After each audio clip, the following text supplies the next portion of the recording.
Good morning all. So previous લેક્ચરમાં આપણે new chapter start કર્યું હતું એરિયા એન્ડ વોલ્યુમ, બરાબર.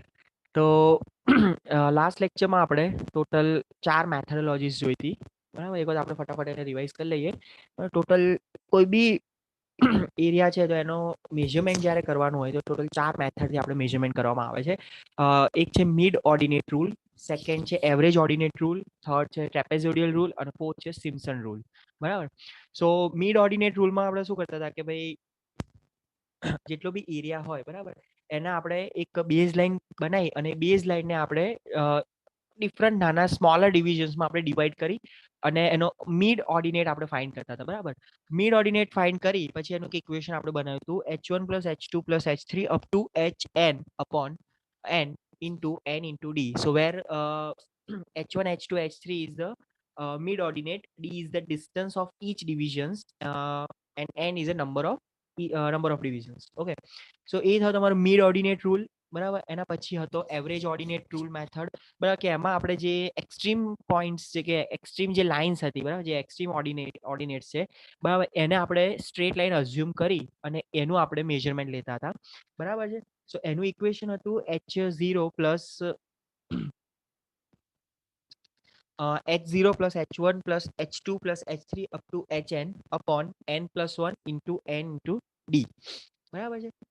એના પછી એક હતો ટ્રેપેઝોડિયલ રૂલ. ટ્રેપેઝોડિયલ રૂલમાં આપણે જે બી એરિયા છે, બરાબર, એને આપણે સ્મોલર ટ્રેપેઝોડિયલ શેપમાં આપણે કરી ડિવાઈડ કરી અને પછી ઈચ એન્ડ એવરી ટ્રેપેઝોઇડનો આપણે એરિયા ફાઇન્ડ કરતા હતા, બરાબર. સો એનું ઇક્વેશન હતું common distance or d/2 into first ordinate plus last ordinate plus 2 into sum of the other ordinates, બરાબર. અને લાસ્ટ હતો સિમ્પસન રૂલ, કે સિમ્પસન રૂલમાં જ્યારે બી આપણે પેરાબોલિક ઓર કર્વેચર શેપનો જ્યારે બી આપણે એરિયા ફાઇન્ડ કરવાનો આવે, બરાબર, તો એ વખતે સિમ્પસન રૂલનો આપણે યુઝ કરતા હતા. સો એનું ઇક્વેશન હતું a is equal to d/3 into h0 or first ordinate plus last ordinate plus 4 times sum of the odd ordinates plus two times sum of the even ordinates. Okay, so આજનો આપણો જે lecture છે આપણે start કરીએ છીએ planimeter. Okay, so the planimeter is a device that determines area by tracing the boundary on a map, બરાબર.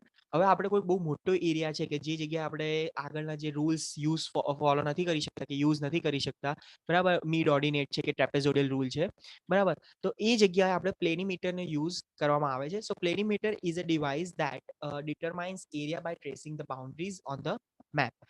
There are two main type of the planimeter, roller planimeter and Amsler polar planimeter.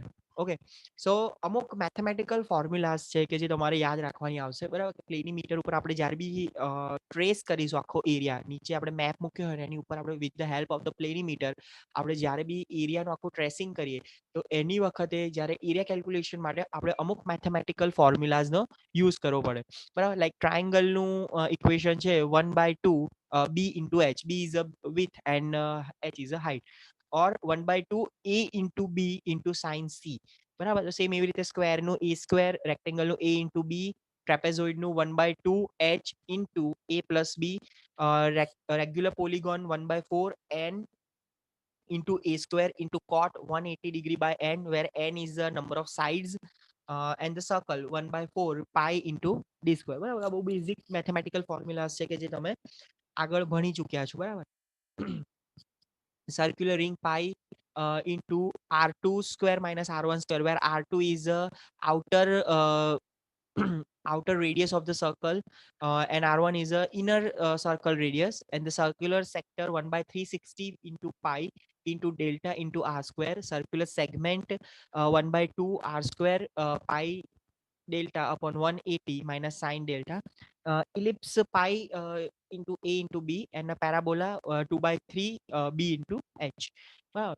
સો આ જે તમને figure દેખાઈ રહી છે, બરાબર, the various component part of the polar planimeter as follows, બરાબર છે. તો સૌથી પહેલા આપણે જોઈએ કે સૌથી પહેલા આપણને અહીંયા આવે છે વેટ, એના પછી anchor point, anchor arm, pivot point, clamp, vernier wheel, counting disc or dialing gauge, tracing arm, slow motion screw and the tracing point, બરાબર છે. સો હવે આ જે છે પ્લેનીમીટર, બરાબર, એ કાઇન્ડ ઓફ એક્ઝેક્ટ બતાવું મને વધારે ખ્યાલ આવશે.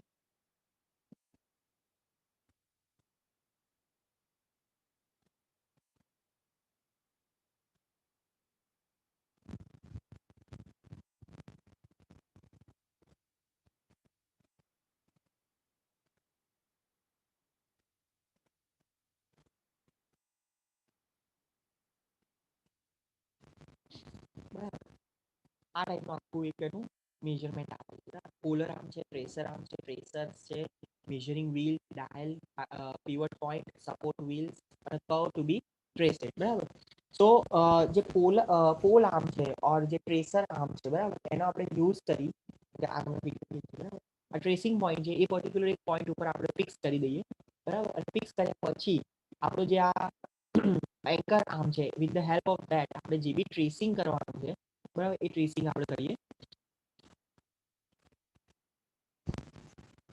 Okay, so the various component part of a polar planimeter માં આપણે આવશે weight, anchor point, anchor arm, pivot point, clamp, vernier wheel, counting disc, tracing arm, slow motion screw and the tracing point. બરાબર છે.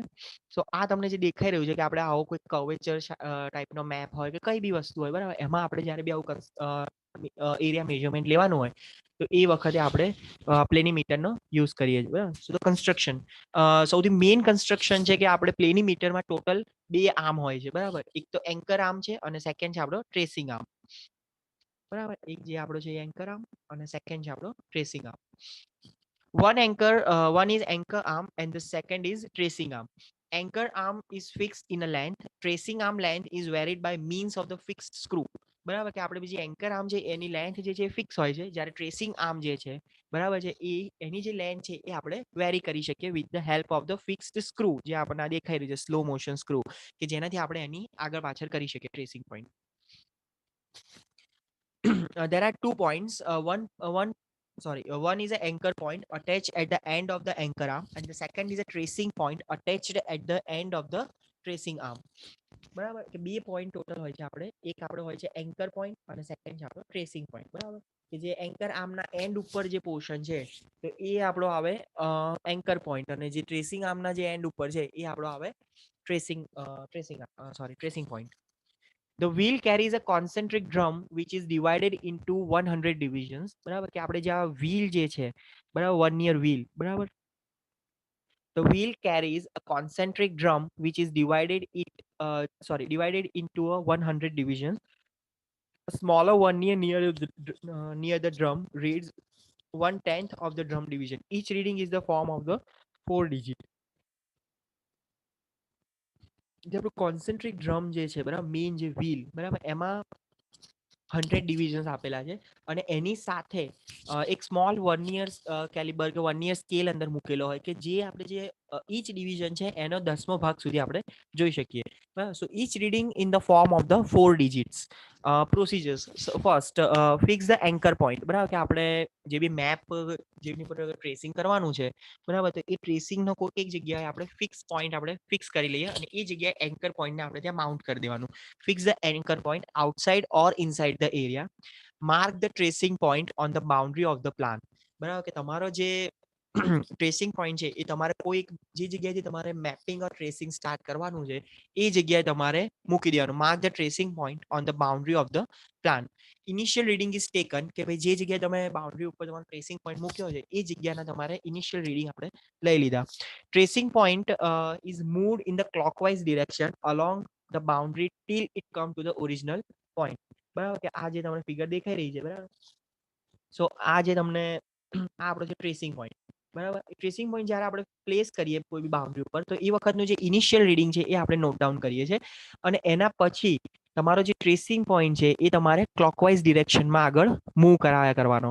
બરાબર, ક્યાં સુધી, કે જ્યાં સુધી તમારો જે ઓરિજિનલ ઓર ઇનિશિયલ પોઈન્ટ તમને ના મળે ત્યાં સુધી તમારે એ જે ટ્રેસિંગ પોઈન્ટ છે એને તમારે ક્લોકવાઇઝ ડિરેક્શનમાં એને ટ્રેસ કરવાનો આખા મેપ ઉપર, તમારી જે મેપની બાઉન્ડ્રી છે. બરાબર છે. Tracing point is moved in the clockwise direction along the boundary till it come to the original point, and final reading is noted. Okay, the area of the figure is then calculated from the following equation. Area is equal to m into f minus I plus or minus 10 into n plus c. So where f is a final reading, I is the initial reading, and m is a multiplying constant. It is equal to the area per revolution of the roller.